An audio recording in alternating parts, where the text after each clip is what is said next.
What's going on, everybody? Welcome back to Knives of the Round Table. My name is Marco, and today we're going to be taking a look at the Rick Hinderer Knives XM-18, but this is the 3-inch version of the knife. The XM-18 comes in two different blade lengths. It's the 3-inch version, which you see here, and the 3.5-inch version that is the full-size knife. I guess the original one is the full-size 3.5 inches. And I'm a huge fan of Rick Hinderer Knives, and what I'm going to do is we're going to jump into the review, but I usually start with a tour of the knife. And the only problem with doing a tour of the knife, the XM-18, is that when you buy the Hinderer knife, and in particular the XM-18 version of the knives of his lineup, it's like buying a Jeep, okay? Most people buy a Jeep, but most people will not keep it stock, right? You buy a Jeep because you want to, add wheels or tires or lights, or make it higher or lower, or put a winch on it, or paint it. It's more of a vehicle that you customize to your own liking, right? And there's a lot of analogies to what you get for the XM-18, because one of Rick Hinderer's mottos is to make it your own, and he has devoted a lot of effort into allowing users to make knives unique to them.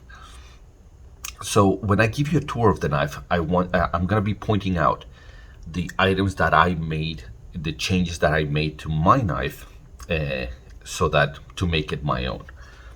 Okay, so let me start. So what you have here is a 3-inch blade of M390 steel, and Rick Hinderer does a lot of grinds. So you'll find the XM-18 3-inch in a Skinner grind, in a slicer. This is the fuller speared version of the knife, so that's the fuller. This is what he calls his spear point, so fuller speared, and he's got a couple of grinds that you can pick from. Now the two-tone version it's a little bit more unique. You've got satin flats, and then you got black DLC coated on the fuller and on the primary bevel. Now, black, it's a little hard to capture on camera, so I'm not sure it's coming through. So, but hopefully I'll be able to show you what this looks like in real life.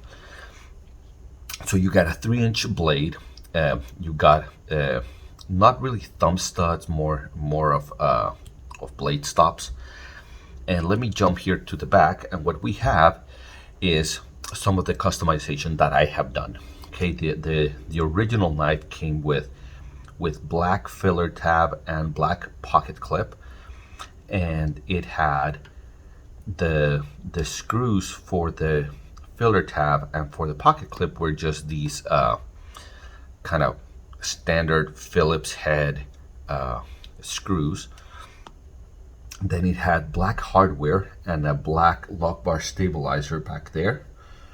So all of that I customized, and I customized using the tools by Rick Hinderer, the 2020 filler tab. Let me see if I can give you a close-up of that 2020 filler tab. So each year Rick Hinderer releases filler tabs, and you can kind of, if you bought the knife in 2020, you can put the 2020 filler tab. That's what I did here. I in the blue anodized color. This is the blue anodized pocket clip. Now the only thing in the knife that is not Rick Hinderer are the screws. Those screws. So the original Hinderer screws are just this Phillips head that you can't customize. That he doesn't make any other screws for the pocket clip and the filler tab. And just so you know, the filler tab is there, so you can move the pocket clip to this side and the filler tab to this side if you want to do tip up or tip down carry. That's why that exists. But he doesn't do hardware for these. These screws are from TI Connector, and they create really nice hardware. Let me see if I can give you a close-up. Those are Torx heads, but they're really nice. I like those a lot, and they make them in a bunch of different colors. I also changed the handle nuts right here for blue, and they have like a little horse from Rick Hinderer. You see them? So that's what we have, and it's black DLC in the lock face, in all of this, in the scale. It's now on this side. I changed to bronze colored hardware, and then this is a titanium scale from Monkey Edge. So Rick Hinderer does a Monkey Edge frac pattern, especially just for Monkey Edge. And so this one is the Monkey Edge frac pattern with the horse head in the blue and bronze. And then I did the bronze spacers throughout. So as you can see, you can imagine that you can do a lot of customization on your knife.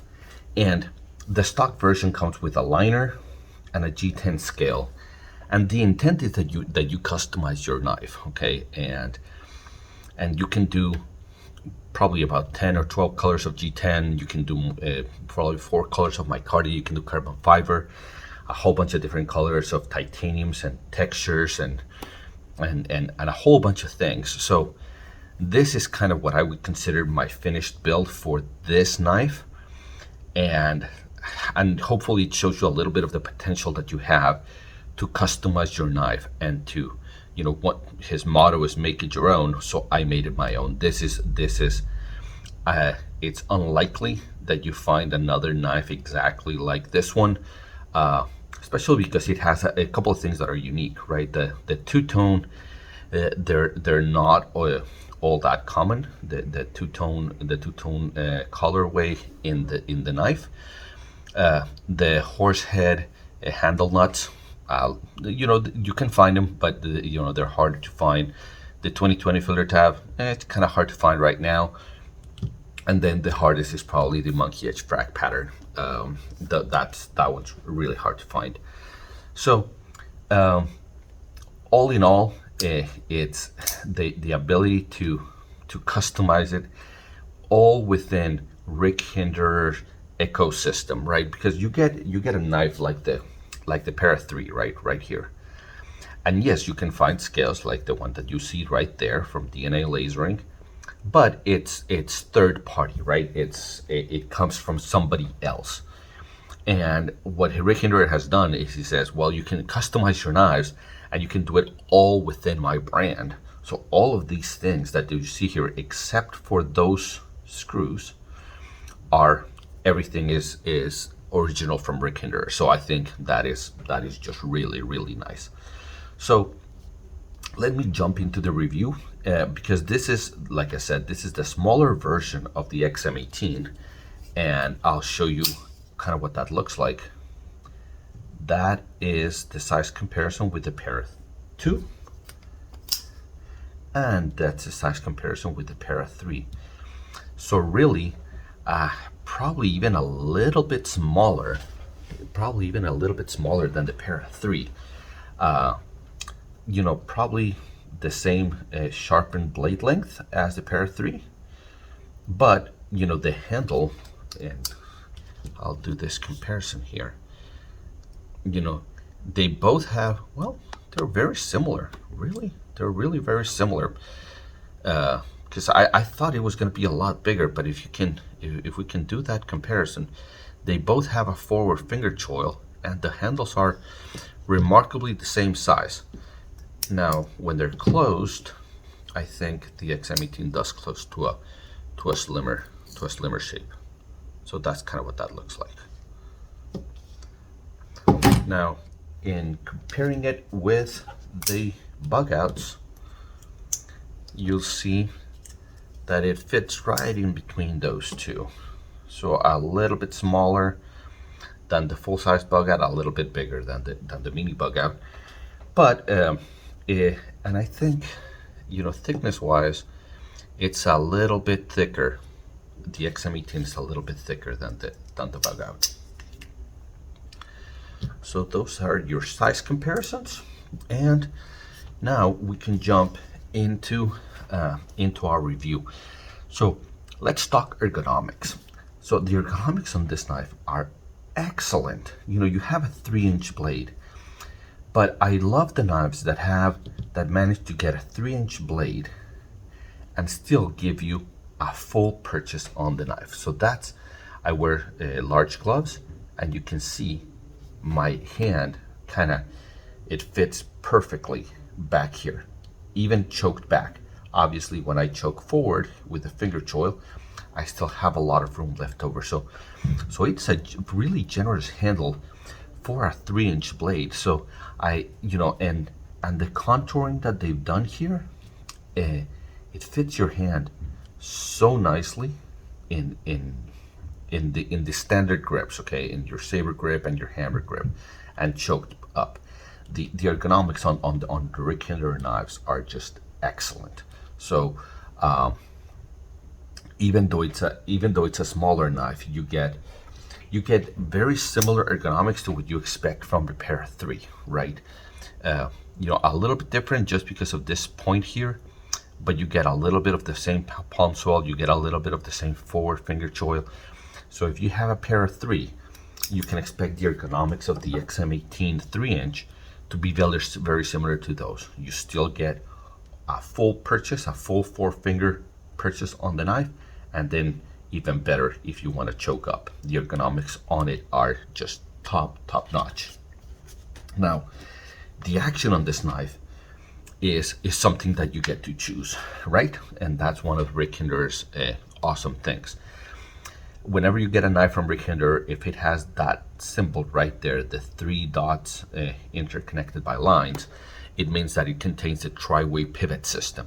And the tri-way pivot system means that inside of here, you can choose between having it running on bearings, phosphor bronze washers, or Teflon washers. And all of those systems are included in your knife, and you can exchange them, you can interchange them. So right now it's running on bearings, but if you ever have a need, if you're going to be in a very gritty environment, or you want a little bit more robustness and you want to change to phosphor bronze washers, then these knives with the tri-way pivot system allow you to do that. But in bearings, look, drop shot. The action is so incredibly smooth, and it just has gotten smoother over time. This action is just incredible. It's amazing action, and the fact that you get to pick it's something unique in the knife world. I don't know of any other knife where you can go from bearings to Teflon washers to phosphor bronze washers at your desire, whenever, at your heart's content, whenever you want to. And that's one of the innovations of the XM-18. That's one of the innovations of Rick Hinderer for the knife community.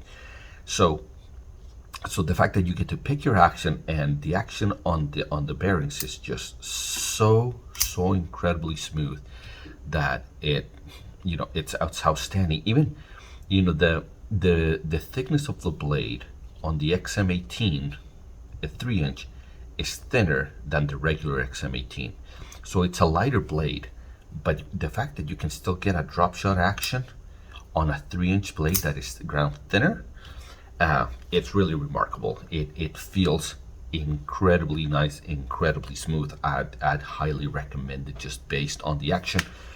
The only thing that it's the same complaint that I have with most Hinderers is that the flipper tab. Flipper is my preferred deployment method, but these flipper tabs are a little hooky. I wish that I understand why they do it. It's a continuation of the arc of this finger groove right here. But man, I wish that they just go straight out instead of hooked. Now, cutting. The XM-18 cuts really well. like I said, because it's a thinner blade than the regular XM18. You get a much better slicing than the original version. Now it's still, the blade is still thicker than something like the Bug Out. So let me show you the blade thickness comparison here. So the blade is still thicker than a Bug Out. So it's not quite as slicey as what you get from the Bug Out. It's a little bit harder to use than what you get on a Bug Out. But it's that really nice sweet spot between a really light kind of slicer carry from these to a really hard use of the regular XM18.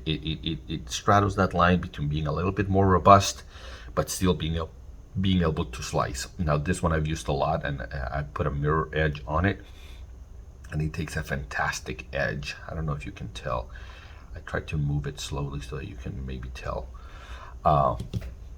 So it cuts really well, and because you have this nice handle that you get a full purchase, then you can push through material with gusto, with authority. You can go through some stuff. It's really nice. Now the fit and finish on the Rick Hinderer knives is outstanding. You gotta be thinking, Chris Reeve type quality. Far better than whatever Benchmade puts out, far better than whatever Spyderco puts out, better than what Zero Tolerance puts out, which is weird. Well, not weird, but I guess it should have been all along. But for a long time, Rick Hinderer designed some knives for Zero Tolerance, and a lot of people would say that Zero Tolerance made a better Hinderer than Hinderer knives. That's no longer the case. It hasn't been the case for a while. Rick Hinderer, the quality, the tolerance, the action on these things is amazing. And look, whenever a maker allows you to change every part of their knife, it speaks to their confidence that whenever you remove this scale and put on a scale that he does 5 years from now, it'll fit exactly the same as this one fit. The screws, the back spacers, all of this stuff. I've seen people that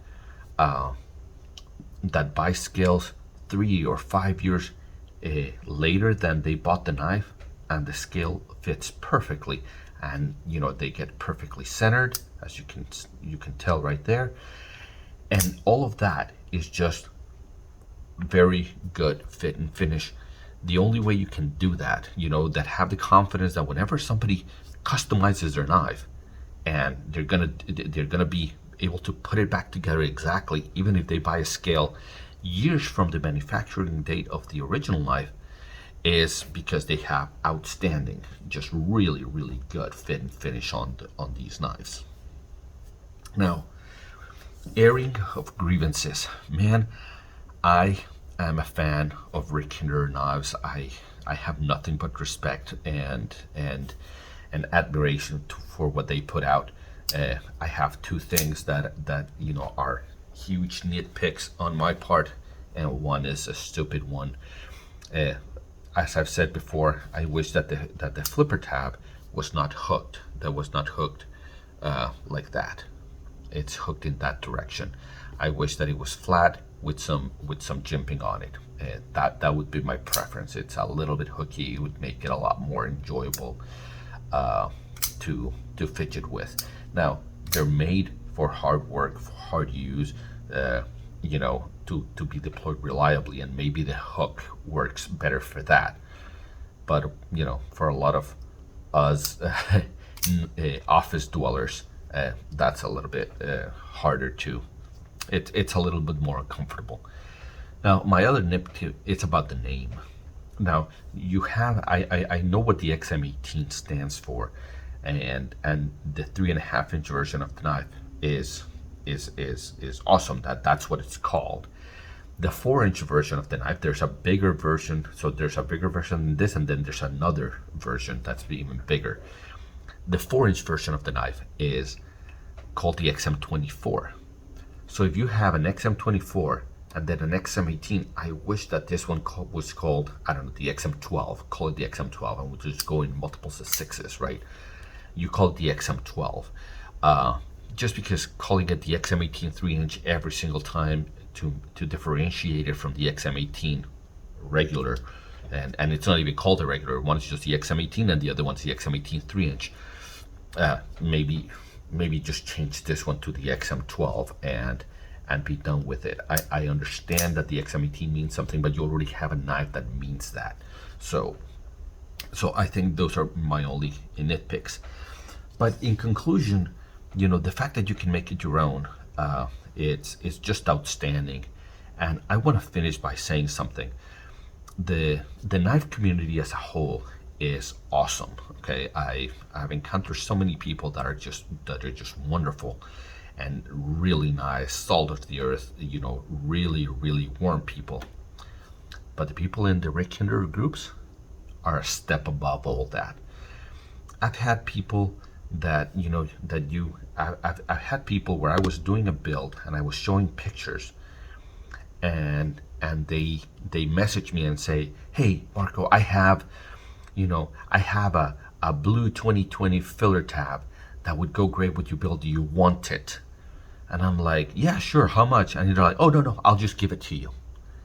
I've had that happen to me in the Rick Hinderer group. The community for Rick Hinderer knives is just outstanding. It's just so classy, so full of wonderful people, because everybody's trading and everybody wants to help others build their perfect knife.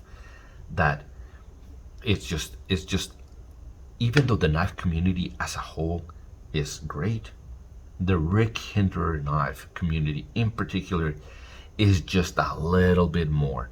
The Facebook group of Rick Hinderer Knives, or the Herd Barn Finds, all of those they just contain such incredible, wonderful people, and I want to give them a shout out because they make it so enjoyable to collect Rick Hinderer knives. And I probably have, I don't know, 5 or 6 or 7 knives. I can't even remember how many I have. And part of it is because I enjoy the company of the Rick Hinderer knife community. So guys, hopefully this is helpful for to decide whether you want the full size version or the 3.5-inch version. I would highly recommend getting into Rick Hinderer knives.